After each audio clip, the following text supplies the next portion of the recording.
The purpose of this video is to explain settler colonialism and how it relates to gendered violence, and inevitably, how gendered violence relates to land violence. It is important for folks to acknowledge that the harm perpetrated against the environment ultimately leads to harm being perpetrated against our bodies.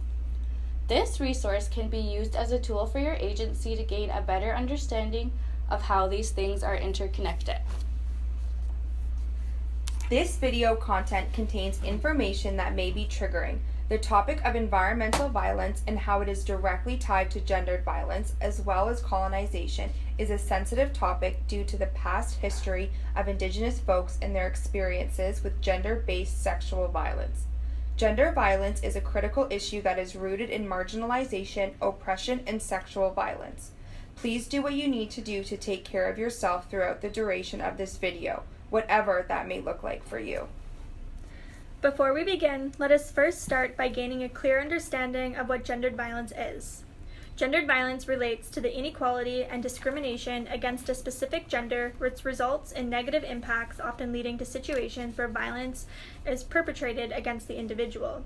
It is important to understand that within a society that is based on white settler perspectives, racialized and Indigenous folks experience higher rates of discrimination and violence due to the economic and social status of their identity, which was built around false notions of inferiority to settler populations. Indigenous women and Indigenous Two-Spirit individuals are considered sacred in Indigenous cultures, and they happen to be the individuals that most directly impacted by acts of colonial violence. To understand how to appropriately move forward, it is important to gain the full understanding of this country's history and how things have changed. We will now examine the many roles and responsibilities Indigenous women held prior to contact. Indigenous women were the leaders and often considered the backbone of their nations. In Haudenosaunee culture, certain women held positions of clan mothers, which gave them the inherent right to choose and remove leadership as they saw fit. The women had the last say. In Indigenous culture, the women were highly respected and honored for the roles they played in creation. The women were able to create life and thus were considered sacred beings. The second most important job an Indigenous woman holds next to being able to give life is protecting the sustenance of all life, which, of course, is water. Indigenous women hold the title of being water protectors. This is a significant part of their roles and responsibilities that has been challenged since colonial contact. Now that we have a full understanding of gendered violence as well as the traditional roles of Indigenous women, let us begin to grasp the understanding of colonization. Colonization is defined as the action or process of settling among and establishing control over the Indigenous people of an area and/or the action of appropriating a place or domain for one's own use. Contact between the Indigenous peoples and European settlers were established in 1492, and prior to European contact, there had been approximately 90 million Indigenous peoples living across North America. The estimation of population decline after the settlers arrived ranged from 53% for some nations and 95% for other nations. The Indigenous nations initially welcomed the Europeans and provided them with the skills they needed to successfully survive off the land and eventually the skills they needed to form their own democracies. The Indigenous nations formed an agreement with the settlers to peacefully share this land. This agreement is known as the Truro Wampum Treaty. It is an agreement that was visibly representative of a peaceful separation, the Indigenous nations traveling in their canoes and the settlers in their ships, neither one interfering with the other. That treaty, however, has never been rightfully honored. When the settlers arrived, they brought with them things that would inevitably be detrimental to Indigenous culture and their state of survival. Things like disease and ideals of patriarchy swept across Turtle Island. In North America, also known as Turtle Island, the population decline began upon contact and continued until the 20th century. New and deadly diseases such as smallpox, measles, and influenza dramatically reduced Indigenous populations. Colonialism had rendered Indigenous people especially vulnerable to epidemics by disrupting their relationship to the environment. Along with foreign diseases, The settlers also brought along foreign values that consisted of a man superseding a woman. The settlers looked down upon the women leadership and insisted on only dealing with men. They inserted the idea that men are superior to women and therefore should hold more power and authority. The ideals of the settler nation also created gender binaries that oppressed the respected roles that two-spirited individuals held in Indigenous communities. Ultimately, this patriarchal narrative lessened the traditional honored and respected roles women held as leaders and the traditional roles that two-spirited individuals held as medicine people. This broke down the traditional ways of governance and ostracized valuable members of the community. Today, Indigenous peoples are constantly being targeted and find themselves as victims of institutionalized and systemic discrimination and racism, which further breaks down the state of their nations and challenges their divine resiliency. In terms of institutionalized racism, sectors such as Western education, Canadian policies, and police practice have caused significant damage to the Indigenous population as a whole. Western education. It continues to affect Indigenous people by colonizing and oppressing Indigenous knowledge systems, understanding, and experiences. This is also a result to sharing inaccurate history on Indigenous peoples of Canada, which results to systemic racism and discrimination. Canadian policies, like the Indian Act, marginalize Indigenous communities by forcing them to adapt to Western society and further oppress their nations. Police practices. Indigenous people have an enormous mistrust of police officers because oftentimes they themselves are the sexual perpetrators of these women. The majority of incidents involving allegations of police sexualized violence against Indigenous women and girls, at least those that have been publicized, appear to have been addressed as employee discipline matters rather than being prosecuted as sexual assault. It is also interesting to note that the creation of the RCMP, which was first established as the Northwest Mounted Police in 1873, was to further enhance government agendas and further control the Métis population, following the Red River Rebellion in 1870.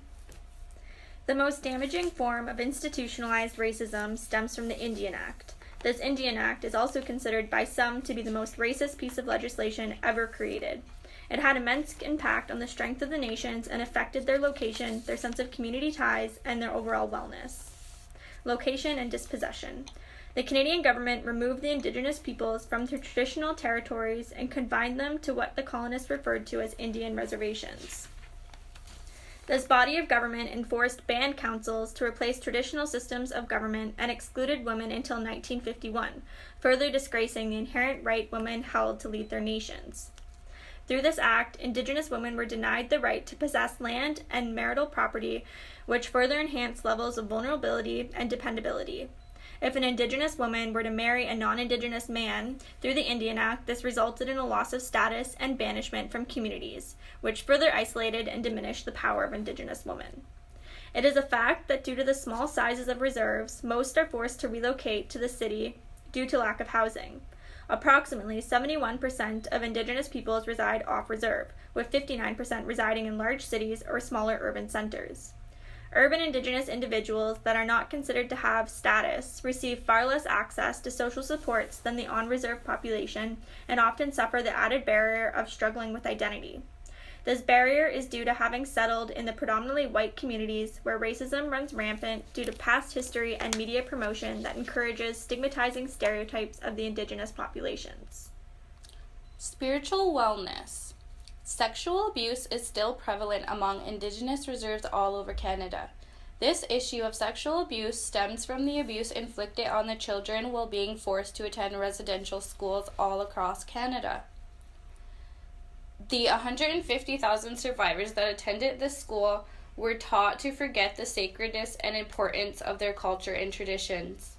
They were exposed to unthinkable levels of violence, and many of these families are still suffering from this intergenerational trauma today. The traumatic effects have resulted in the continuation of abuse. The feeling of physical and sexual abuse as being normalized occurrence in Indigenous communities. The inhumane oppression and abuse inflicted on the Indigenous population by the Canadian state leaves Indigenous peoples with feelings of being inferior and without hope. The painful realities that emerge from the gross abuse that plague the Indigenous population is reinforced systematically through media as deserving and self-imposed. Social media representation. Media coverage tends to portray Indigenous stereotypes and further perpetuate false information on various Indigenous issues and experiences. Social media also contributes to the high rates of violence Indigenous women are subjected to due to false depictions of Indigenous women being overly sexualized, interpreted as being addicts, and forced into violent spaces. Settler colonialists place Indigenous women at the bottom of their social hierarchy, and the consequences are of a malicious magnitude. This victim-blaming mentality leads to these types of statistics. Indigenous women are 5.5 more times likely to be murdered than non-Indigenous females in Canada. In Ontario, 20% of trans people experience physical or sexual assault due to their identity, and 34% are subjected to verbal threats or harassment. Many do not report assaults to the police. In fact, 24% of trans Ontarians reported having been harassed by police. This includes our Two-Spirit people. Indigenous women make up of 4.3% of Canada's total female population, yet make up to 16% of homicide victims. Aboriginal youth in Canada comprise 87% of this visible sex trait, and at least 50% of youth sexually exploited throughout all of Canada. Even more overrepresented, Indigenous women represent 33% of all federally sentenced women in Canada. The national homicide rate for Indigenous women in Canada is at least 7 times higher than for non-Indigenous women. Definitions. Now that a brief understanding of relationships has been discussed and the significance of this issue, let us explain how this issue of racialized gendered violence is directly correlated to violence against the land. Environmental violence. The disproportionate and often devastating impacts that the conscious and deliberate proliferation of environmental toxins and industrial development, including extraction, production, export, and release, have on Indigenous women, children, Two-Spirits, and future generations, without regard from the states or corporations from their severe and ongoing harm. Environmental violence plagues communities with chronic social stressors that many times lead to despair. Chronic social stressors can be identified as ongoing pollution and the accompanying social stressors caused by development and industry that impact and divide communities. These include increased mental health concerns, violence against Indigenous women and Two-Spirit, children and families, sexually transmitted infections, including HIV, incarceration, child removal, and suicide. Land violence also represents a form of systematic oppression. Corporations profit off of the fossil fuels extracted on Indigenous territories across Canada. The primary beneficiaries of the extraction business is the settler population. For Indigenous peoples, this results in not only a loss of land that could include sacred ceremonial and burial sites, but it also results in a loss of connection to the environment, a loss of sacred water that is sacrificed to pollution, and ultimately the loss of the inherent right to practice Indigenous self-determination. In traditional Indigenous culture, how we treat our Mother the Earth with high levels of respect and admiration is how we as a people also treat our Indigenous women. Through the process of colonization, we have lost our traditional roles, and that results in a disconnection from the land and a disconnection from the feeling of true purpose. The loss of the agriculture also means the loss of connection to traditional foods and ceremonies.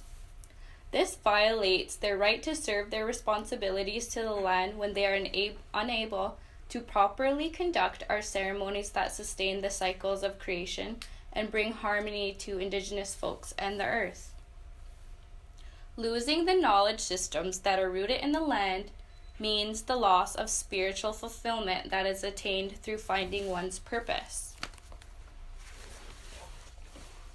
When the earth is threatened by huge lucrative extraction and development industries, it is not just the land that is physically harmed, it is the women that surround that specific area as well. These women face the risk of facing physical harm from the hundreds of men that relocate to the area for the duration of the job. They relocate to what is referred to as man camps, of which there are documented as well as undocumented campsites. Undocumented campsites. These camps typically consist of 50 to 100 trailers that a rancher or farmer has set up on his land to rent out. In 2009, the tar sands region of Canada had the country's highest rate of domestic violence. With such a concentration of men, money, drugs, and isolation, the rates of sexual violence and crime has risen in many of these industry-impacted communities. For example, the male-to-female ratio in Fort McMurray is 2-1. These attacks on our body are one feature of an increase in rates of sexual, domestic, family, homophobic, and transphobic violence in northern Alberta, where the male-dominated industry has the strongest foothold. With the expansion of extractive industry, not only do we witness desecration of the land, we also see an increase in violence against women, children, and two-spirited individuals. The individuals who profit off of the land and its natural resources pollute the environment, and the detrimental effects that follow typically affect Indigenous folks first because of the chemical manufacturing and waste dumping, which can also be referred to as environmental racism. Environmental racism is defined as the disproportionate impact of environmental hazards on people of color. Currently, in the fresh lakes of Canada, traces of the following pollutants can be found: toxic and radioactive waste, PCB exposure, high arsenic levels, mercury, and uranium. Detrimental health effects of toxic contaminants, which often cannot be seen until years later or after prolonged unknown exposure, can also be passed on to children and produce a generational inheritance. Through the ingestion of pollutants, individuals also become vulnerable to neurological and psychophysical conditions that result from toxic exposure. In Canada, one reserve that was evacuated due to contaminated water supply, there were 21 young people between the ages of 9 and 23 that committed suicide in 1 month alone. The link between physical health and mental health cannot be ignored. Here are a few land violence statistics that reflect the turmoil these pollutants have inflicted on Canada's water supply. As of September 2015, 138 drinking water advisories were in effect in 94 First Nations communities across Canada. A 2009 study, which looked at rates of cancer in Fort Chipewyan's 1,200 residents, an area comprised of a large majority who identify as First Nations, found rates to be 30% higher than average for all types of cancers. A study conducted in 2004-2005 found that 39% of the women in Aamjiwnaang had suffered at least one stillbirth or miscarriage. Aamjiwnaang is the reserve located in Sarnia, Ontario. This reserve is subsequently located right beside Chemical Valley.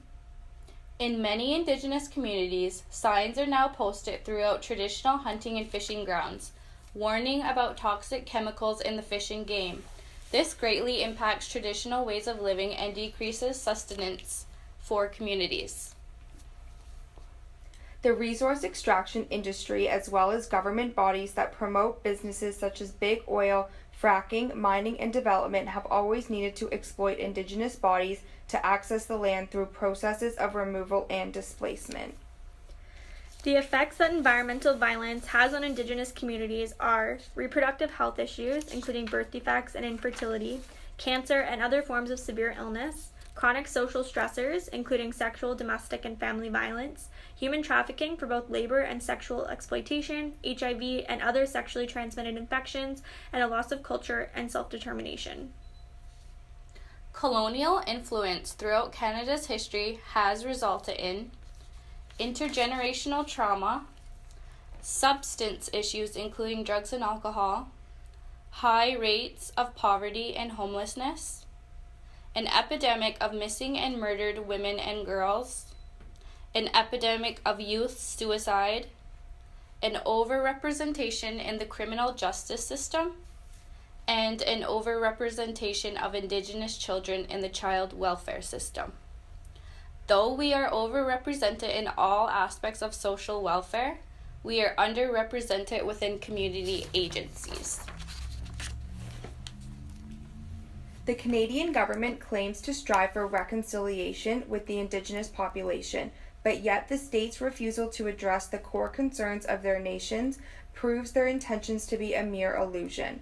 Currently, the state is continuously oppressing the Indigenous collective through the blatant refusal to challenge hate crimes, causing women of color and trans folks to be victimized and perpetrated against. This normalizes violence against these groups and perpetrates a victim-blaming mentality.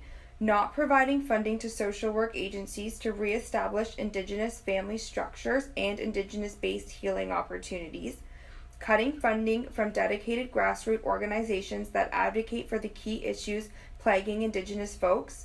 Failure to adhere to the 94 TRC calls to action, continuation of gross abuse, police brutality, child welfare systems, cutting education funding for reserves, discrimination in healthcare, lack of suitable housing, not respecting Indigenous people's right to self-determination by the refusal to accept traditional government systems as valid, enforcing colonial political systems upon Indigenous nations, using imperialistic tactics to stop Indigenous folk from protecting the natural resources and labeling them terrorists for doing so. Under human rights international law, the Canadian government has a legal obligation to obtain free, prior, and informed consent from Indigenous nations in issues regarding Article 19, the adoption of legislation or administrative policies that affect Indigenous peoples, and Article 32, the undertaking of projects that affect Indigenous peoples' right to land, territory, and resources, including mining and other utilization or exploitation of resources. This is an obligation that is too often ignored. Free, prior, and informed consent is an internationally accepted principle that recognizes Indigenous peoples' inherent and prior rights to their lands and resources and respects the legitimate authority to require that third parties enter into an equal and respectful relationship with them based on the principle of informed consent. The fight against environmental racism is not just an issue that affects Indigenous communities. It is an issue that affects each one of us. Each one of us is tied to the land and must do what we can to protect it. We must together resist colonial violence that affects the land and our bodies. Here are some tips for allyship. Do not think of being an ally as a noun. The word ally needs to be thought of as a verb, a word that means action. Allies educate themselves constantly. Reading literature and searching for information about the population you want to be an ally with is important. Never expect people that are a part of the oppressed group to explain something to you. Try to find that information on your own. Always listen to them when they want to give you knowledge or perspective, but never expect them to explain their oppression to you. Allies focus on those who share their identities. People are most likely to receive information in a more positive way if it is coming from someone they identify with. Example, non-Indigenous people explaining racism to other non-Indigenous people. It is important for an ally to educate a person when hearing racist or homophobic comments. People from the minoritized group grow tired of explaining and educating others. Racism and ignorance often stems from lack of knowledge. As an ally, it is important to always be kind and good-intentioned. Never get discouraged because at the end of the day, you are joining the fight to trying to make the world a safer, more inclusive place. We must come together as Indigenous and non-Indigenous, and as human beings who are each striving for the same goal, to change this world for our future generations while promoting equity, inclusion, and safe spaces for all. For more on what your agency can do to be more inclusive and culturally sensitive, please see Part 2.